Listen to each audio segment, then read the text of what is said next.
میرے عزیزوں، مہمان اللہ کی نعمت ہوا کرتا ہے، اللہ کی رحمت ہوا کرتا ہے۔ جس گھر میں مہمان آئے وہ تمہارے رزق میں سے لے کے نہیں جاتا بلکہ تمہارے حصے کا رزق لے کے آتا ہے اور اپنا رزق ساتھ لے کے آتا ہے۔ اللہ غنی، کسی کے ہاں کوئی مہمان چلا گیا، میزبان کے گھر میں لڑائی ہوئی تھی، میاں بیوی سے ناراض تھے، کھانا نہ پکایا۔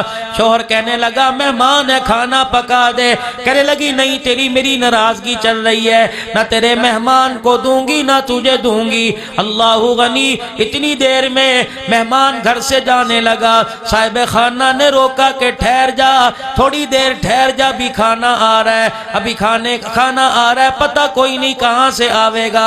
میزبان باہر نکلا، ساتھ والے پڑوسیوں کا دروازہ بجایا، تعلقات اچھے تھے، حالات ہمارے یہ ہیں میرے عزیزوں، ایک دوسرے بھائی کا منہ دیکھنے کو تیار نہیں، پڑوسیوں کی تو دور کی بات ہے۔ ساتھ والا دروازہ بجایا، پڑوسن بہن آئی، کہا میرے گھر میں مہمان آیا، بیوی ناراض ہے، کھانا نہیں پکا کے دیتی، 2 روٹیوں کا سوال ہے، میری بیٹھک کی عزت بچ جاوے گی۔ پڑوسن کہنے لگی فکر نہ کر، ابھی تیری اور تیرے مہمان کی پکا کے بھیجتی ہوں۔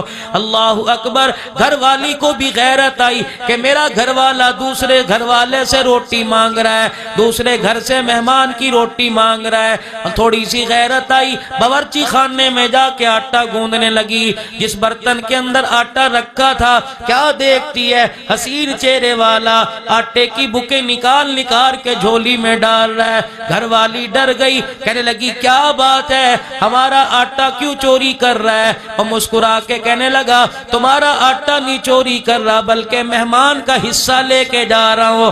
اس نے کہا مہمان کا حصہ ہمارے گھر کہاں آ گیا؟ کہ تجھے پتہ نہیں میں فرشتہ ہوں جو آسمان سے اللہ کی طرف سے آیا ہوں، تیرے گھر مہمان آیا تھا، تیرے مہمان کے آنے سے پہلے اللہ نے اس کا رزق تیرے گھر میں پہلے بھیج دیا تھا۔ جب تو نے کھانا پکانے سے انکار کر دیا، تیری پڑوسن کھانا پکا رہی ہے تو مہمان کے حصے کا آٹا اٹھا کے تیری پڑوسن کے گھر لے کے جا رہا ہوں۔